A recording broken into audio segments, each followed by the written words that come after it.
Hello viewers, TTD నూతన ఈవోగా ముద్దాడ రవిచంద్ర బాధ్యతలు స్వీకరించారు.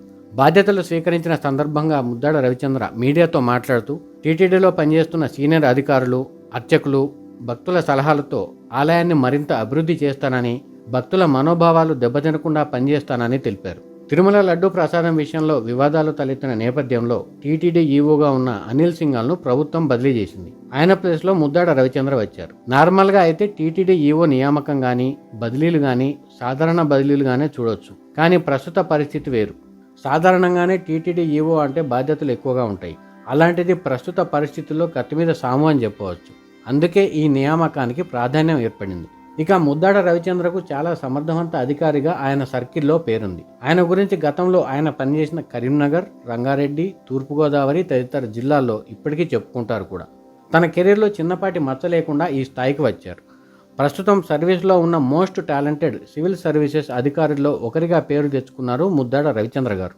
ఏపీ సీఎంఓ ముఖ్య కార్యదర్శిగా సేవలు అందిస్తున్న ముద్దాడ రవిచంద్ర గారు 1996 బ్యాచ్కి చెందిన ఐఏఎస్ అధికారి. సీఎంఓ ముఖ్య కార్యదర్శి బాధ్యతలు ఎంత క్లిష్టమైనవో ప్రస్తుతం టీటీడీ ఈవో బాధ్యత కూడా అంతకంటే సంక్లిష్టంగా మారింది. అదే సమయంలో సీఎం చంద్రబాబు గారు అత్యంత సమర్థుడిగా నమ్మే అధికారుల్లో ఒకరు ముద్దాడ రవిచంద్ర గారు. అందుకే 2024 జూన్ 12న అంటే ఆయన ప్రమాణ స్వీకారం చేసిన వెంటనే ముద్దాడ రవిచంద్ర గారిని సీఎంఓ ముఖ్య కార్యదర్శిగా నియమించారు. సీఎంగా చంద్రబాబు గారు బాధ్యతలు స్వీకరించిన తర్వాత పాలనా పరంగా తీసుకున్న తొలి నిర్ణయం కూడా ఇదే. ఆ తర్వాతే అడ్మినిస్ట్రేషన్కు సంబంధించి మిగతా నిర్ణయాలు వెలువడ్డాయి. ఈ నియామకాన్ని బట్టి ముద్దాడ రవిచంద్ర గారికి సీఎం చంద్రబాబు గారు ఎంత ప్రాధాన్యం ఇస్తారో అర్థం చేసుకోవచ్చు. ఇక ప్రస్తుత పరిస్థితుల్లో టీటీడీని గాడిన పెట్టేందుకు, కొన్ని సంచలన నిర్ణయాలు తీసుకునేందుకు వీలుగా కూటమి ప్రభుత్వం ముద్దాడ రవిచంద్ర గారిని టీటీడీ ఈవోగా నియమించిందని చాలా మంది చెబుతున్నారు. ప్రభుత్వ అంచనాలు, సమీకరణాలు ఎలా ఉన్నప్పటికీ ముద్దాడ రవిచంద్ర గారికి మాత్రం ఈ బాధ్యతలు అతిపెద్ద సవాలే అని చెప్పవచ్చు. ఆ సవాళ్ళేంటో ఒకసారి చూద్దాం. టీటీడీ ఈవో స్థాయిలో ముద్దాడ రవిచంద్ర గారు బాధ్యతలు స్వీకరించిన వెంటనే టీటీడీలో ఉన్న తిమింగలాలను ఎదుర్కోవాల్సి ఉంటుంది.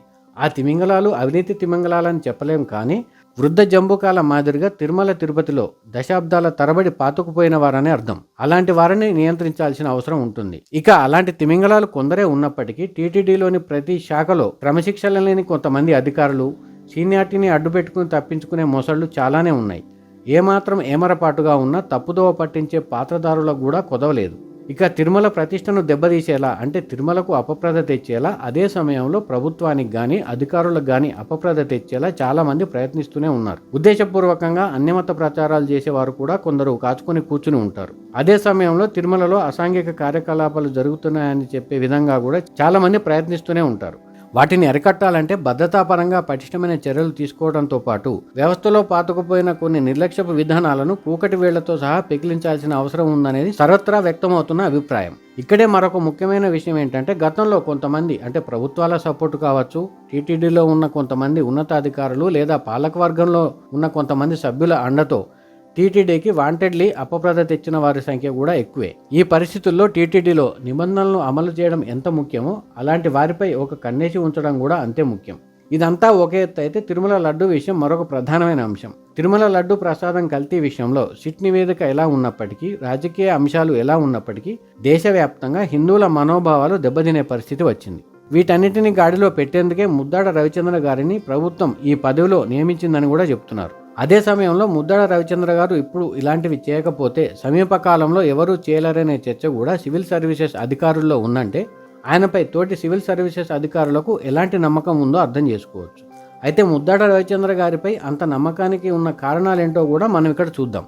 ముద్దాడ రవిచంద్ర గారికి సౌమ్యుడిగా పేరుంది. అదే సమయంలో పలు అంశాలపై ఆయనకు పట్టుంది. పైకి సౌమ్యుడిగా కనిపించిన పెన్ విషయంలో, అంటే తన ఉత్తర్వులు జారీ చేసే విషయంలో కఠినంగా వ్యవహరిస్తారనే పేరు కూడా ఉంది. గతంలో ఆయన కరీంనగర్, రంగారెడ్డి, నెల్లూరు, చిత్తూరు, తూర్పుగోదావరి జిల్లాలో పనిచేశారు. ఆయన పనిచేసి దాదాపు 10 ఏళ్లు గడిచిపోయినప్పటికీ ఇప్పటికీ పలువురు ఆయనను గుర్తు చేసుకుంటారు. అందుకు ఆయన కెరీర్ నేపథ్యం కూడా ముఖ్య కారణమే. ఆ విషయానికి వస్తే ముద్దాడ రవిచంద్ర గారి స్వస్థలం శ్రీకాకుళం జిల్లా జంలూరు మండలం. బీటెక్ చదివిన తర్వాత 24 ఏళ్ల వయసులోనే 1995లో సివిల్ సర్వీసెస్ ఉత్తీర్ణులయ్యారు. అంటే 1996 బ్యాచ్కు ఎంపికయ్యారు. తొలుత ఉమ్మడి ఆదిలాబాద్ జిల్లా ఆసిఫాబాద్ అసిస్టెంట్ కలెక్టర్గా పనిచేశారు. ఆ తర్వాత చిత్తూరులో డిప్యూటీ పీడీగా పనిచేశాక రంగారెడ్డి జిల్లాకు బదిలీ అయింది. అక్కడ జాయింట్ కలెక్టర్గా ఆయన బాధ్యతలు స్వీకరించిన తర్వాత అతిపెద్ద సవాలు ఎదుర్కొన్నారు. సరిగ్గా అదే సమయంలో రియల్ ఎస్టేట్ బూమ్ మొదలైంది. దీంతో వేలాది ఎకరాల ప్రభుత్వ భూములపై పెద్దల కన్ను పడింది. ఆ భూములను కబ్జా చేసేందుకు వివిధ ముఠాలు ప్రయత్నించాయి, వివిధ కంపెనీలు కూడా ప్రయత్నించాయి. ఒక్క మాటలో చెప్పాలంటే ఒక సిండికేట్ గా ఏర్పడి ప్రభుత్వ భూములు కాజేయాలనే ప్లాన్ వేశారు. దీంట్లో కొంతమంది అధికారులు, కొంతమంది రాజకీయ నాయకులు, కొంతమంది గ్యాంగ్స్టర్లు, కొంతమంది రాయలసీమకు చెందిన ఫ్యాక్షనిస్టులు కూడా ఉన్నారు. అయితే వీరు ప్రభుత్వ భూములను కబ్జా చేసేందుకు యత్నిస్తున్నారన్న సమాచారం ప్రభుత్వానికి రావడంతో ప్రభుత్వం రంగంలోకి దిగింది. జేసీగా ఉన్న ముద్దాడ రవిచంద్ర గారికి ఆనాటి ప్రభుత్వం పూర్తి స్వేచ్ఛనిచ్చింది. దీంతో క్షేత్రస్థాయిలో నిరంతరం పర్యటించి ప్రభుత్వ భూములను రక్షించారు ముద్దాడ రవిచంద్ర గారు. పలు చోట్ల బోర్డును బాతారు.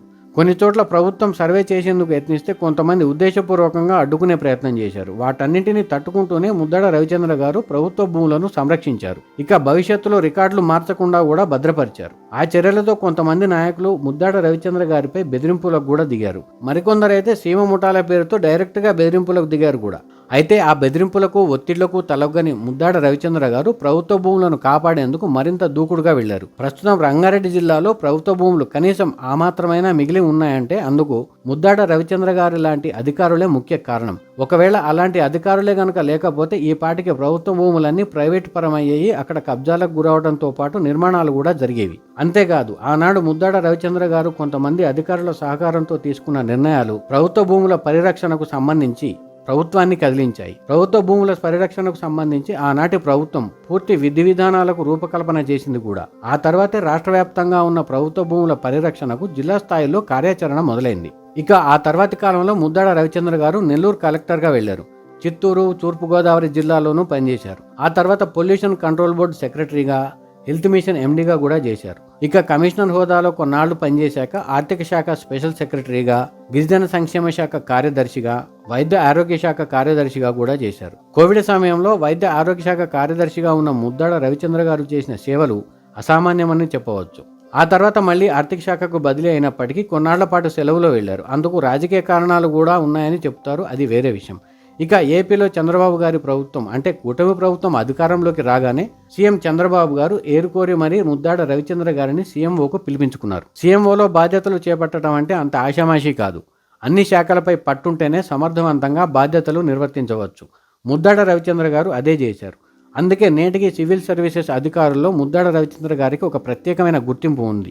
ఇక తాజాగా టీటీడీ ఈవోగా ఆయన బాధ్యతలు స్వీకరించారు. కూటమి ప్రభుత్వం అధికారంలోకి వచ్చిన తర్వాత ఇప్పటికే 2 ఈవోలు మారారు. తొలుత శ్యామలరావు వచ్చారు. ఆయనకు టీటీడీ చైర్మన్తో వివాదం తలెత్తిందని, అందుకే ఆయన బదిలీ అయ్యారని కూడా చెప్తారు. ఆయన తర్వాత అనిల్ కుమార్ సింఘాల్ గారు వచ్చారు. వాస్తవానికి అనిల్ కుమార్ సింఘాల్ అంతకుముందు టీటీడీలో పనిచేసినప్పటికీ శ్యామలరావు బదిలీ తర్వాత మళ్ళీ ఆయన ఈవోగా వచ్చారు. అయితే తిరుమల ప్రసాదం వివాదం నేపథ్యంలో అనిల్ సింఘాల్ గారు సమర్థంగా వ్యవహరించలేదనే ఉద్దేశంతో ప్రభుత్వం ఆయనను బదిలీ చేసిందని చెప్తారు. అనిల్ కుమార్ సింఘాల్ బదిలీ తర్వాత ముద్దాడ రవిచంద్ర గారు ఆ బాధ్యతలు స్వీకరించారు. మొత్తంగా చెప్పాలంటే కూటమి ప్రభుత్వం అధికారంలోకి వచ్చిన తర్వాత టీటీడీ ఈవోగా వచ్చిన 3వ అధికారి ముద్దాడ రవిచంద్ర గారు. అందుకే ఈయన నియామకంపై పెద్ద చర్చే నడుస్తోంది. అయితే రవిచంద్ర గారి నియామకానికి వెనుకున్న కారణాలు ఎలా ఉన్నప్పటికీ కామన్ మ్యాన్ కోరుకునేది మాత్రం ఒకటే. తిరుమలకు వచ్చే సాధారణ భక్తులు ఎలాంటి ఇబ్బంది పడకుండా ప్రశాంతంగా ఆ దేవదేవుడిని దర్శించుకునే అవకాశం ఇవ్వడంతో పాటు భక్తుల మనోభావాలు దెబ్బతినకుండా చర్యలు తీసుకోవాలని కోరుకుంటున్నారు. అప్పుడే ఆ పోస్టుకు మరింత వన్నె పెరుగుతుందని కూడా చెప్తున్నారు. మరి ముద్దాడ రవిచంద్ర గారు టీటీడీలో ఎలాంటి సంస్కరణలు చేపడతారో చూడాలి. ఇది టీటీడీ ఈవోగా ముద్దాడ రవిచంద్ర గారి నియామకానికి సంబంధించిన నేపథ్యం.